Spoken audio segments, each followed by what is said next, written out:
Boa noite, pessoal. Meu nome é, todo mundo já me conhece, meu nome é Noilton, graduando de Direito quinto semestre noturno aí na Unime. Desejar uma boa noite ao professor Marcos Kleber e aos demais graduandos de Direito.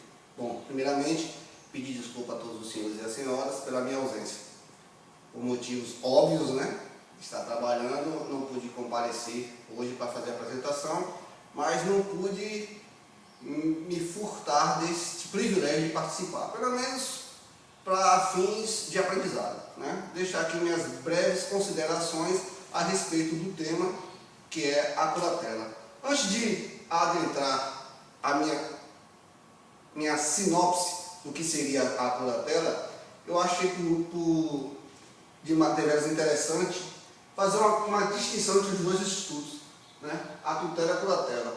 Claro que aqueles que debruçaram sobre o Código Civil devem ter percebido que a tutela vem antes da curatela. E não sei se foi proposital do professor Marcos Kleber de colocar aqui na apresentação a curatela primeiro, que eu achei extremamente didático, porque força-nos a pesquisar, né? A nos aprofundarmos no tema. Porque, por exemplo, o exercício da curatela, nós vamos encontrar lá que aplica-se no que for mais ou menos essa literatura, aplica-se no que se for as mesmas da tutela. Então, força o estudante, aquele que está em busca do conhecimento, a aprofundar na matéria e saber realmente o que seria o instituto da curatela e saber diferenciar. Porque normalmente nós temos alguns aqui, né, a pretensão de prestar concurso, essas diferenças que às vezes são minuciosas ou não, é que podem nos derrubar numa prova de concurso, por exemplo.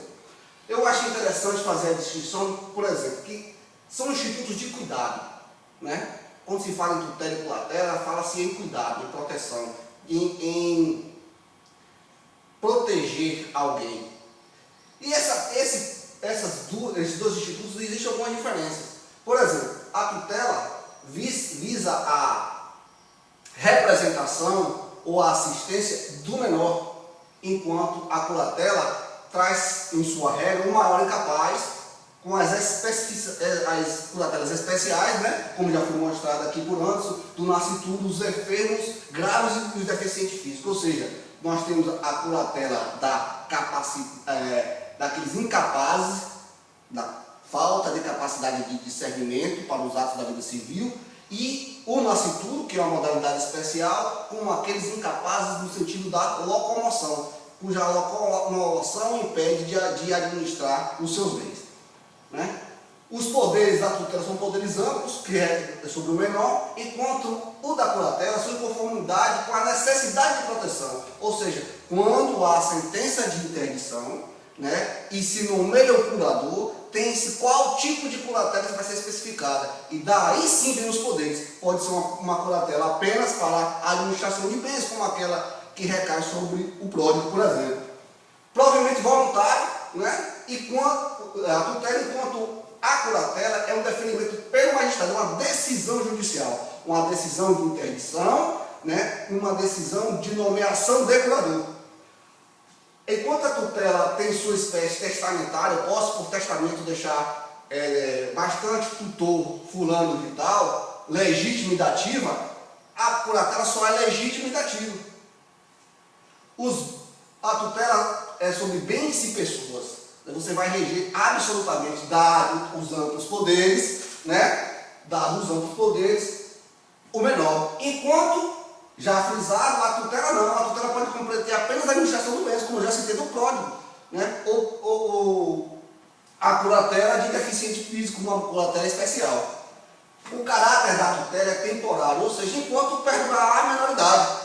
E já a curatela não. A curatela ela tem uma definitividade relativa, claro, que vai depender de enquanto durar os motivos que deram vez à interdição ou à incapacidade de locomoção, né? Já colocando aqui incluído as curatelas especiais, né? Que a regra é da incapacidade para entender os atos da vida civil, mas existe não podemos esquecer das curatelas do nascituro, né? E do deficiente físico.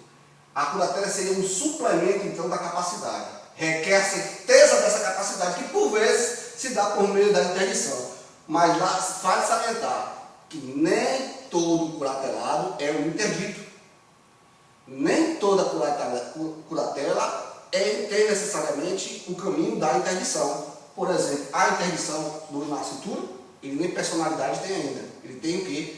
Ele tem expectativa de direito. Olha um pouco da teoria concepcionista aí, apesar de nós sabermos que adotamos a teoria natalista, né? Um pouco da teoria concepcionista existe aí. Ou seja, o nascituro ele tem expectativa de direito e por ter essa expectativa de direito são salvaguardadas essas expectativas, esses direitos, até o que? O nascimento com vida. Entendeu? Então não há interdição nesse caso. E os enfermos e deficientes físicos, não há interdição. Há uma necessidade, uma deficiência de locomoção. Então nem sempre, quando não se engane em afirmar que para toda curatela existe um processo de interdição. Nem todo curatelado é um interdito. Existe, vocês vão encontrar no nomenclatura de Carlos Gonçalves, Maria Helena Diniz, Maria Berenice, ou até Cláudio Stolz, que para mim é o que me deixa mais à vontade pela linguagem que ele utiliza. Por vezes vai utilizar a linguagem interdito e por vezes vai utilizar a linguagem curatelada. Tentei fazer aqui um quadro sinóptico, né? Na verdade foi um quadro caótico, mas eu vou tentar aqui, por meio dessas informações, tentar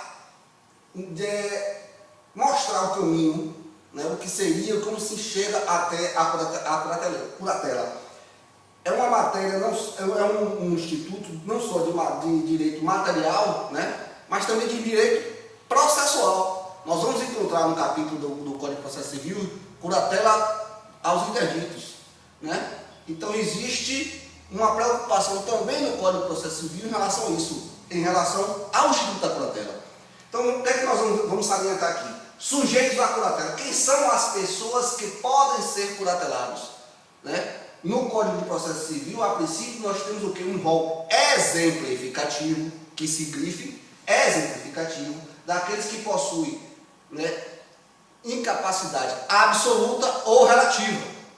Né? Mas não devemos esquecer o que? Essa incapacidade absoluta ou relativa que está no Código Civil, em rol exemplificativo, diz respeito à curatela ordinária. Mas existe a curatela especial, que é aquela do nascituro, e a do deficiente físico, que tem dificuldade de locomoção, e essa dificuldade impossibilita que administre seus bens. Existem aquelas pessoas que são legítimos curadores, como já foi explicado. Então nós vamos aqui só para colocar no quadro, para que nós possamos visualizar de uma forma mais ampla. Aqueles que podem ser curatelados, aqueles que são legitimados para exercer a curadoria, ser um curador, né? Em determinadas situações, quando esses legítimos, pai, cônjuges ou parentes próximos, não exercem, não verificaram a incapacidade, né, do sujeito à curatela, e ele não entra com a ação pedindo a interdição e a nomeação de um curador, o Ministério Público poderá fazê-lo subsidiariamente. Né? Quando o Ministério Público não o fizer, ele apenas será como fiscal, né, do processo. Se um dos legitimados não tiver condições para bancar o custeio do processo, nem as custas cartorárias, nem as custas processuais, nem constituir um advogado, poderá ser feito através da Defensoria Pública. O pedido ao juiz pode ser, nós vemos que, quando estudamos a ação, que a ação ela não tem nome, o que tem nome é o pedido. Então você pode entrar com um pedido de curatela, para que o juiz possa nomear o curador, pode entrar com um pedido de interdição e decretada a interdição, declarada a interdição, o juiz vai nomear o curador. Então o caminho é justamente esse.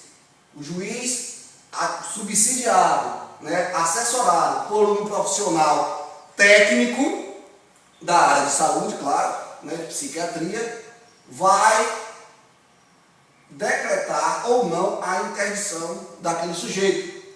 E com a decretação da interdição, ele vai nomear o seu bastante curador. Observe o seguinte, aqui existe uma sentença. E existe uma discussão doutrinária de que se essa sentença seria uma sentença declaratória ou constitutiva.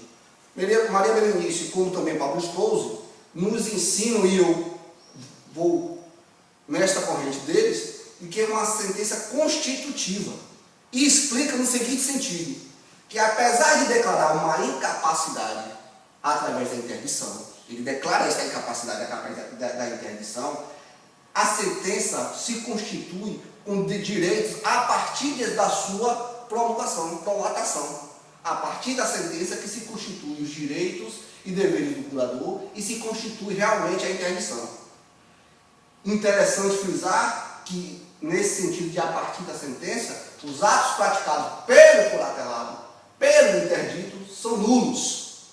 Porém, aquele que houver sido prejudicado e puder provar que durante os negócios que ele fixou, né, com o interdito, então, podem ser anuláveis, desde que prove que já persistia o motivo da incapacidade.